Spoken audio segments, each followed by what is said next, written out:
Could this be the moment when a head coach is quietly surrendering behind the scenes? Is Stephanie White indirectly telling the basketball world that she has completely run out of solutions for the Indiana Fever's growing problems? Following a historic and deeply embarrassing blowout defeat against the Atlanta Dream, the post-game press conference delivered plenty of talking points, but none of them were the answers Fever fans were desperately hoping to hear. Rather than discussing meaningful strategic changes or taking strong responsibility for the team's failures, the conversation quickly turned into an exercise in shifting blame while revealing a surprisingly troubling sense of tactical frustration. Today, we are taking a closer look at the actual post-game comments, stripping away the polished public relations narrative to uncover what was really being communicated. More importantly, we are examining what was never said at all. Because when you carefully compare the exact words chosen by head coach Stephanie White with the raw and refreshingly honest perspective of rookie sensation Caitlin Clark, a concerning pattern begins to emerge. Is the growing disconnect inside the Indiana Fever locker room approaching a breaking point?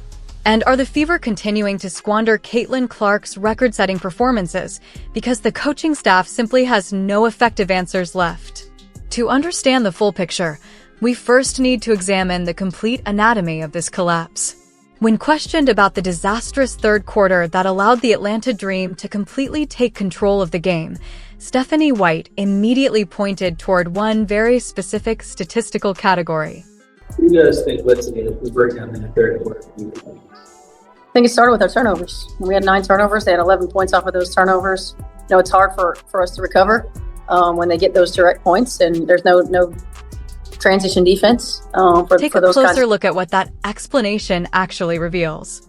Stephanie White immediately highlighted the 9 third-quarter turnovers, emphasizing that the Atlanta Dream converted those mistakes into 11 crucial points and arguing that Indiana's inability to get back in transition ultimately doomed them. At first glance, that sounds like a logical and straightforward basketball explanation that most casual fans would easily accept. Turn the ball over, give up fast break points, and suddenly the game slips away. But once you move beyond the surface and start analyzing the finer details, a far more important question emerges. What is actually causing those turnovers to happen so consistently? Are players randomly making careless mistakes for no reason, or are those giveaways the direct result of an offensive system that has become predictable, stagnant, and far too easy to defend? As we have repeatedly discussed, when an offense lacks meaningful off-ball movement, when screens are ineffective or poorly timed, and when floor spacing completely collapses, opposing defenses can aggressively pressure the primary ball handler without fear of consequences. In that environment, turnovers are not surprising, they are practically guaranteed.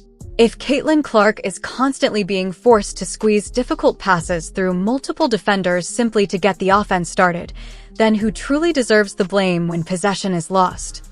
At some point, the conversation has to shift from player execution to whether the system itself is creating impossible situations for the players on the floor. And what made matters even more concerning was that the coaching revelations did not end there. When White was later questioned about the team's ongoing defensive lapses, poor anticipation, and lack of awareness, she delivered a response that should leave every Indiana Fever supporter deeply worried about the direction of this season. Which one of those A's you thought the team could do better at to be more consistent on defense? I think it's streamlined. It's 3 A's for a reason. I think I felt like, it was a lot of shot making in the first half, and I thought we did some really good things. I think when they went on that run in the third, we became a little disconnected, and so we weren't as active, we weren't as aware, we weren't anticipating as. But did you notice the one word that stood out more than anything else? Disconnected. Stephanie White, the head coach of a professional basketball team, sat before the media and openly acknowledged that during Atlanta's game-changing run, her players became disconnected, stopped anticipating plays, and completely lost their awareness on both ends of the floor. That admission immediately raises a major question about leadership and accountability. When a team begins to unravel in the middle of a game, when momentum suddenly swings in the opponent's favor and everything starts falling apart, whose responsibility is it to restore order and composure? Isn't that one of the primary duties of a head coach? Recognizing when players are mentally and emotionally drifting, calling a timeout at the right moment, gathering the team together, and demanding renewed focus is exactly what strong leadership is supposed to look like. Yet when White says, "We just have to find ways to regroup," the statement feels surprisingly passive and reactive rather than confident and decisive. It sounds less like a coach actively controlling the situation and more like someone watching events unfold without a clear solution. If this team repeatedly becomes disconnected during the most critical stretches of games, it naturally raises concerns about whether the players still fully trust the system being implemented. Are they losing confidence in the game plan? Are they mentally checking out because they no longer believe the strategy is working when it matters most? Those are uncomfortable questions, but they are becoming increasingly difficult to ignore. What makes the situation even more fascinating is how dramatically the atmosphere changed when the attention shifted from the head coach to rookie superstar Caitlin Clark. The moment Clark stepped up to the microphone, the tone of the entire press conference felt noticeably different, bringing a level of honesty and urgency that immediately captured attention. We just got to find ways to regroup. Hey, Caitlin, you had a really strong first half. What did you see in that third period, maybe defensively, that changed, that maybe you had to make some adjustments? Yeah, I think just got to take care of the ball better, and that starts with me. So I think just focusing on that, and then, what we did well in the first half was playing transition, spray, find open people, and then really hard to do that when all we do is foul and they score. We didn't play in transition at all in the second half. And this is where genuine leadership becomes impossible to ignore. Caitlin Clark, a rookie coming off an impressive 26-point performance while shooting over 60% from the field, stepped to the podium and immediately accepted responsibility by saying, "That's just with me." There were no excuses, no attempts to blame teammates, and no effort to shift attention elsewhere. She owned her mistakes without hesitation. But beyond the accountability, Clark delivered an insightful piece of basketball analysis that cut straight to the heart of Indiana's ongoing struggles. She explained that during the first half, the Fever were able to push the pace, move the ball freely, and create quality looks for open shooters. Everything changed in the second half because the game constantly slowed down. According to Clark, it becomes nearly impossible to play an effective transition offense when the team is repeatedly fouling and allowing the opponent to score, forcing players to take the ball out of the net possession after possession. That observation highlights a crucial reality. A fast-paced offense depends on flow, momentum, and opportunities to attack before the defense gets set. When defensive mistakes lead to constant fouls and easy points, that rhythm completely disappears. The result is a damaging cycle where poor defense begins to suffocate the offense, making every possession more difficult than the last. What stands out most is how clearly Clark identified this connection between defense and offensive efficiency. Her explanation demonstrated a deep understanding of game dynamics and painted a more complete picture of the Fever's problems than many expected to hear after such a frustrating loss. When a rookie point guard is articulating the team's biggest issue with this level of clarity and precision, it naturally raises serious questions about the messages coming from the coaching staff. So after Clark accurately highlighted the foul trouble as a major reason the Fever lost control of the game, the next question became unavoidable. How would the head coach respond to a problem that appears to be undermining every aspect of the team's performance? Is there something being done that's correctable, or is that just how it's being called? I think a little of both. Obviously, there's been an emphasis to call a lot of fouls. Freedom of movement's been an emphasis. We've seen foul calls go up altogether. I think individually, certainly there are some things that we can do to keep ourselves from being as vulnerable, and collectively there are some things that we can do to have each other's backs to where we're not in those positions. What came next from Stephanie White sounded less like a solution and more like an attempt to redirect the conversation away from the team's deeper problems. Her initial response focused on officiating, suggesting that the league's increased emphasis on foul calls and freedom of movement has created additional challenges for defenders. While there may be some truth to evolving officiating standards, that explanation immediately raises an important question. Can a professional coaching staff realistically point to referee tendencies as a major reason for allowing 113 points in a game? Every team across the WNBA is competing under the same rule interpretations, dealing with the same officiating crews, and facing the same adjustments. Yet the Indiana Fever continue to struggle near the bottom of key defensive categories, making it difficult to view officiating as the primary issue. White also briefly mentioned the importance of players supporting one another defensively and avoiding situations where teammates are left exposed. On the surface, that sounds reasonable, but it quickly leads to another concern. How can players consistently protect each other when defensive rotations repeatedly break down and help defense arrives late or not at all? When the first defender gets beaten and there is no organized secondary support behind the play, players often find themselves forced into emergency situations that result in unnecessary fouls. That is not always a question of effort or commitment. More often, it points towards structural problems within the defensive system itself. A team that lacks communication, timing, and coordinated rotations will naturally commit more fouls because players are constantly trying to recover from mistakes after the damage has already been done.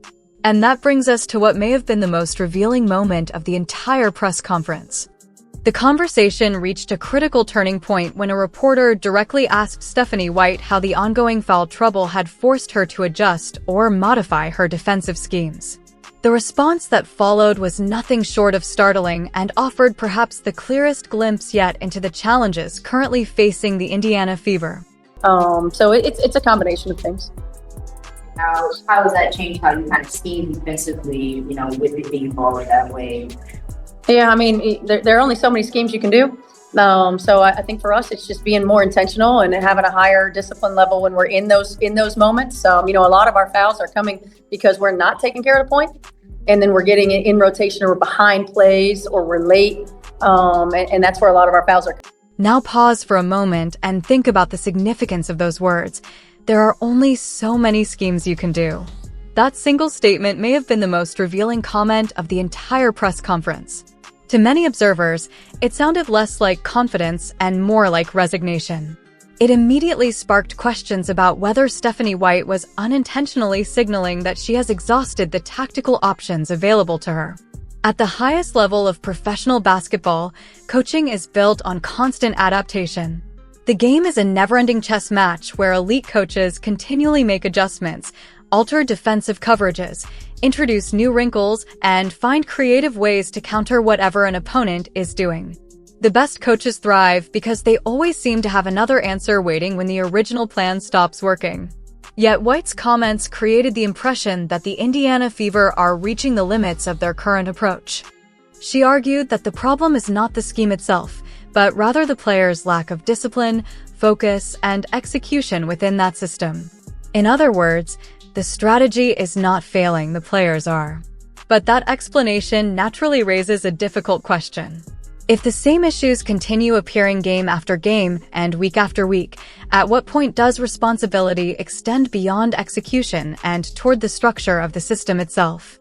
When players consistently find themselves late on rotations, out of position defensively, and struggling to react effectively, it becomes fair to ask whether the scheme truly fits the strengths of the roster. This is why the press conference felt larger than a simple post-game discussion. It exposed what appears to be a growing philosophical divide within the organization. On one side stands Caitlin Clark, a generational talent whose greatest strengths come alive in a fast-paced, read-and-react style of basketball where creativity, movement, and quick decision-making are rewarded. Her ability to see passing lanes, manipulate defenses, and create opportunities in transition is what makes her special. On the other side appears to be a coaching philosophy that often looks slower, more rigid, and less flexible when adjustments are required. That contrast is becoming increasingly difficult to ignore. The critical question facing the Fever organization is whether the current system is maximizing the potential of its franchise cornerstone or limiting what she does best. Because when a coach suggests there are only so many adjustments available, many fans hear something far more concerning. They hear a lack of flexibility. They hear uncertainty about alternative solutions. They hear the possibility that when the first plan breaks down, there may not be a clear second or third option waiting to take its place.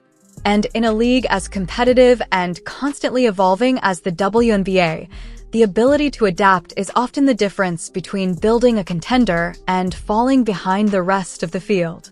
Meanwhile, Caitlin Clark continues to do everything within her power to keep this team competitive. Night after night, she is producing at a high level, creating opportunities for her teammates, taking responsibility for mistakes, and showing the kind of leadership that most players do not develop until much later in their careers. What stands out even more is that she is doing all of this while carrying the enormous expectations that come with being one of the most talked about players in basketball. Despite the pressure, she continues to show up, compete, and search for solutions. However, the bigger question is whether the organization is doing enough to support that effort. Talent alone cannot solve every problem. Even the greatest players need a system that complements their strengths, a coaching staff willing to adjust when necessary, and a clear vision for how the team plans to move forward. That is why this conversation has grown beyond the typical struggles of a young roster trying to find its identity. It has become a discussion about leadership, accountability, adaptability, and whether the current approach is truly putting the team in the best position to succeed. Fans are noticing it. Analysts are talking about it. Former players are weighing in on it. And judging by Clark's increasingly thoughtful and direct post-game comments, many believe she understands exactly where the team's biggest challenges lie. The frustration surrounding the Fever is not simply about wins and losses. It is about the feeling that a tremendous opportunity may not be getting the support it deserves. When you have a player with Clark's vision, skill set, and ability to elevate those around her, every decision matters. Every adjustment matters. Every season matters. Throughout this analysis, we have looked at the quotes, examined the reactions, and broken down the key moments that continue to fuel this debate. Now the question belongs to you. Does Stephanie White's statement that there are only so many schemes available suggest that the coaching staff has reached its tactical ceiling with this roster? Or do you believe the responsibility falls primarily on player execution rather than coaching adjustments? And perhaps most importantly, are the Indiana Fever doing everything possible to maximize the potential of a player who could help shape the future of the WNBA for years to come? Let us know your thoughts in the comments below, because this is a conversation that is only getting bigger with each passing game. If you enjoyed this breakdown, make sure to like the video, subscribe to the channel, and join our growing community of basketball fans who love diving deeper into the stories behind the headlines. Thank you for watching, and we will see you in the next analysis. Until then, keep questioning, keep analyzing, and always keep reading between the lines.